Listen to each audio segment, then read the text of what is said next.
Hello viewers, দেখুন মার্কেটটা actually করছে কি, ভালো করে একটু বোঝার চেষ্টা করি। দেখুন একটা টোটাল, এই যে আমরা দেখতে পাচ্ছি টোটাল একটা প্যারালাল চ্যানেলের মাধ্যমে কিন্তু মার্কেটটা এগোচ্ছে, দেখতে পাচ্ছেন কন্টিনিউ একটা প্যারালাল চ্যানেল। এই প্যারালাল চ্যানেলের মধ্যে এটা কিন্তু আমি 1 ঘন্টা আওয়ারে 1 আওয়ার ক্যান্ডেলে আমরা দেখছি। তো এইভাবে দেখুন উপরে যাচ্ছে, জাস্ট নিচে আসছে, নিয়ে একটা প্যারালাল চ্যানেলকে কিন্তু মেনটেন করে চলছে। এখন দেখার বিষয় হচ্ছে এই প্যারালাল চ্যানেল যতক্ষণ পর্যন্ত ও ধরে রাখবে ততক্ষণ পর্যন্ত ধরুন আপ অ্যান্ড ডাউনের মাধ্যমে চলবে, কিন্তু মার্কেটের ওভারঅল একটা নেগেটিভ ডাইভারজেন্স ফর্ম তৈরি করে রেখেছে। আমি সেটা ডে ক্যান্ডেলে দেখতে পেয়েছি, যেটা আপনাদেরকে আগের ভিডিওতে আমি শেয়ার করেছি, দেখবেন। ঠিক আছে, তো এই দেখুন ঠিক এইভাবে কিন্তু কন্টিনিউ চলছে। ক্লিয়ার দেখতে পাচ্ছেন আশা করছি। এই দেখুন এই যে টানা চলছে আমাদের, এটা কিন্তু টোটাল প্যারালাল চ্যানেল। এইখানে একটা চ্যানেল চলছিল, সেইখান থেকেও ব্রেক করে উঠেছে। ওঠার পর এই দেখুন এই চ্যানেলটা যখন এইখানে ব্রেক করলো, তারপরে দেখুন ওখানে আবার এলো রিটেস্ট করতে। ক্লিয়ার, এই রিটেস্ট করে ফিরলো, নিয়ে সোজা চলে এলো এইখানে। আবার দেখুন এই চ্যানেলকে ব্রেক করে যখন এইখানে চলে গেল, অর্থাৎ সেকেন্ড চ্যানেল একটা ফর্মেশন, আগের যে চ্যানেলটা ছিল সেই অনুযায়ী দেখুন একটা ওই চ্যানেল অনুযায়ী আপের দিকে যাচ্ছে। তাহলে এই যে মাঝখানে এতটা ব্রেক করে ঢুকে গেল, তার মানে ওইখান থেকেই তৈরি হলো কি নেগেটিভ ডাইভারজেন্স, যার জন্য মার্কেট ওভারঅল কিন্তু নেগেটিভ ডাইভারজেন্স নিয়ে যাচ্ছে। যে কোনো মুহূর্তে খুব জোর পড়তে পারে। তাহলে সেই মুহূর্তটা কোথায়, সেটাই এখন দেখার বিষয়। এইবার এই চ্যানেলটাই আমরা দেখতে পাচ্ছি যে আমরা পরিষ্কার দেখুন 1 ঘন্টার ক্যান্ডেল, কিন্তু এটা এই 1 আওয়ার ক্যান্ডেলে আমরা দেখতে পাচ্ছি কি, এই দেখুন এটা হচ্ছে এই চ্যানেলের মিডিল। ঠিক আছে, তো এই মিডিল লাইন থেকে যতক্ষণ উপরে আছে ও জানবেন উপরে থাকবে, নিচের দিকে আসার চান্সটা কম। ক্লিয়ার, যখন এই যে মিডিল লাইনটা আমরা দেখতে পাচ্ছি, যেটা আমি রেড লাইন দিয়ে এখানে মার্ক করেছি, এই রেড লাইনটার নিচে একটা ক্যান্ডেলকে ক্লোজ দিয়ে দেবে 15 মিনিটে, জানবেন তারপরে ও সোজা চলে আসবে এই ব্ল্যাক লাইন পর্যন্ত। ব্ল্যাক লাইনটা যখন ক্রস করবে, আগের দিন বলেছিলাম যে ব্ল্যাক লাইনটা হচ্ছে কত না, ব্ল্যাক লাইনটা আমার আছে ওই 500 কাছাকাছি। ব্ল্যাক লাইনটা যখন ও ক্রস করবে, সিধা কিন্তু ও একদম নিচে এই যে বেস লাইন, যেটা এই বেস লাইন পর্যন্ত টানবে। ঠিক আছে, বেস লাইনে আসবে, আসার পর ওইটাকে হয়তো ব্রেকও করতে পারে।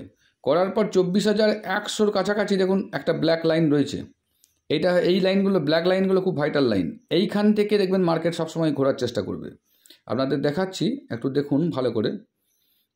দেখুন ব্ল্যাক লাইনের কাছে দেখুন এসেছে, দেখুন এসে এইখানে দেখেছেন কতগুলো 1 2 3 4 5 6 7 ঘন্টা এইখানটায় কিন্তু ঘুরেছে। তারপরে দেখুন আবার উপরে গেছে। আবার আপনাকে দেখাচ্ছি যে ব্ল্যাক লাইন, দেখুন ব্ল্যাক লাইন। ক্লিয়ার, এই ব্ল্যাক লাইনটার কাছে আবার দেখুন এতগুলো ক্যান্ডেল কিন্তু তৈরি করেছে, মানে এইখানটাতে ও নানা রকম ধরনের চিন্তাভাবনা করছিল। তারপর আবার দেখুন গেছে। আমার যে ব্ল্যাক লাইনগুলো দেওয়া আছে দেখবেন ঠিক সেই জায়গাতে গিয়ে দেখুন ব্ল্যাক লাইন দেখেছেন, এই ব্ল্যাক লাইনের কাছে দেখতে পেয়েছেন, আর যেতে পারে নাই, ওইখান থেকে আবার ডাউন এসছে। এইবার এই ব্ল্যাক লাইনকে যখন এইখানে দেখুন ক্রস করলো, তখন সিধা দেখুন চলে গেল আপার যে ব্যান্ড, ওই চ্যানেলে আপার ব্যান্ড পর্যন্ত চলে গেল। চলে আসার পর দেখুন আবার ঠিক চলে এলো কোথায় না, মিডিলে। এইখানটা এই মিডিল লাইন যে ব্ল্যাক লাইন, আবার সেই ব্ল্যাক লাইনের কাছে দেখুন আবার ঘুরছে। এই ব্ল্যাক লাইনগুলো আপনারা লক্ষ্য করুন যে দেখুন এখানে একটা ব্ল্যাক লাইন আছে, এই ব্ল্যাক লাইনের কাছে আবার এসে ডিস্টার্ব করেছে। কন্টিনিউ দেখবেন যে ব্ল্যাক লাইন যেখানে আছে, ব্ল্যাক লাইনগুলো আমার যেগুলো টানা আছে, এগুলো হচ্ছে বড় বড় একটা রেজিস্ট্যান্স সাপোর্টের কাজ করছে, বুঝতে পেরেছেন? তো আপাতত যেটা আমরা বুঝতে পারছি যে এই যে চ্যানেলটা যতক্ষণ না আপে না নিচে ডাউনে ব্রেক করছে, ততক্ষণ পর্যন্ত মার্কেট কিন্তু এইভাবেই কন্টিনিউ উপর নিচ করবে। এখন নিচের দিকে যারা করবেন তাদের ক্ষেত্রে রেড লাইনটাকে ধরে কাজ করতে পারেন, রেড লাইন ব্রেক করবে তবে আপনারা সেল করতে পারেন। আর যারা উপরের দিকে করবেন তারা রেড লাইনটাকে স্টপ লস দিয়ে রাখতে পারেন, নিয়ে উপরে এই পর্যন্ত, ম্যাক্সিমাম এই পর্যন্ত আপনারা টার্গেটটা নিতে পারেন। বোঝা গেল? বা উপরে যারা যাবে, উপরে যাওয়ার পর যদি মনে করেন যে এইখানে কাজ করব, তাহলে এইখানটাতে আপনারা দুদিকে কাজ করতে পারেন। অর্থাৎ কল পুট দুটোকে বাই করে আপনি রাখুন।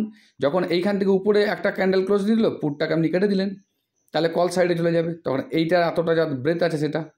আবার যদি এখান থেকে নিচের দিকে আসে, তখন আপনি কলটাকে কেটে দিলেন। কিন্তু অ্যাকচুয়ালি ডাউন ট্রেন্ড চলছে, বারবার বলছি, একটু সাবধানে কাজ করবেন, ঠিক আছে? স্টপ লসগুলো মেনটেন করবেন, আর সেবি রেজিস্টার যার সমস্ত অ্যানালাইজার আছে তাদের সঙ্গে ওনাদের সঙ্গে কথা বলে তারপরে ইনভেস্ট বাই সেল যা করার করবেন।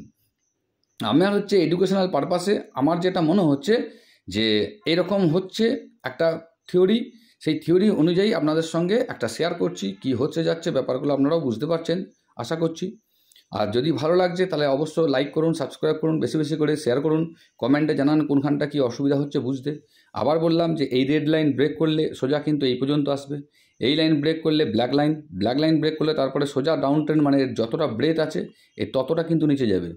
আর সেই অনুযায়ী হচ্ছে 23,000 এই যে কত একটা দেখাচ্ছে এই পর্যন্ত যেতে পারে। তো ওটা পরে, এখন আপাতত এইখানে আসুক, এইখানে আসার পর দেখব। আমার হিসাব বলছে দেখুন এখানে একটা যে ক্যান্ডেলটা বানালো, ভালো করে লক্ষ্য করুন, ভালো করে লক্ষ্য করুন কী করলো, দেখতে পাচ্ছেন এই যে 1 আওয়ারে কী করেছে এটা, এই ক্যান্ডেলটা কী নাম আশা করছি আপনারা শিখেছেন, এটা আমি দেখিয়েছি একটা ভিডিওতে। এই ক্যান্ডেলটার কী নাম, এটা হচ্ছে ইনভার্টেড হ্যামার।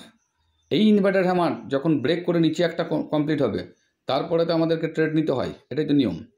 তো সেই অনুযায়ী আপনারা ওয়েট করুন, তাড়াহুড়ো করবেন না, তাড়াহুড়ো করলেই লস হয়ে যাবে, ঠিক আছে? এই ইনভার্টেড হ্যামারটা কী করছে দেখুন, যদি এই যে ব্ল্যাক লাইনটা দেখুন ইনভার্টেড হ্যামারটা শেষ করেছে, তা ব্ল্যাক লাইনটাকে ব্রেক করে আপনাকে একটা ক্যান্ডেল নিচে ক্লোজ দিতে হবে, তো তবে তারপরে সেই ক্যান্ডেলটা যখন ক্লোজ দেবে মানে ওটাকে ব্রেক করবে তখন আপনারা মোটামুটি সোজা কথা এই পর্যন্ত আপনি একটা মানে আশা করতে পারেন।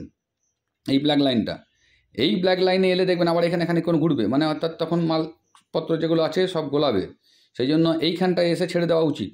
আবার এইখানটা যখন ব্রেক করে দেখবেন যে হ্যাঁ একটা ক্যান্ডেল ভালো ক্লোজ দিয়েছে, তখন আপনারা মন করলে কিনতে পারেন, তাহলে আপনারা আবার এই পর্যন্ত পাবেন, ঠিক আছে? তো এইভাবে সাবধানে কাজ করুন, তাহলেই তো হয়ে গেল, আর টেনশন নেবেন না। থ্যাংক ইউ, ধন্যবাদ।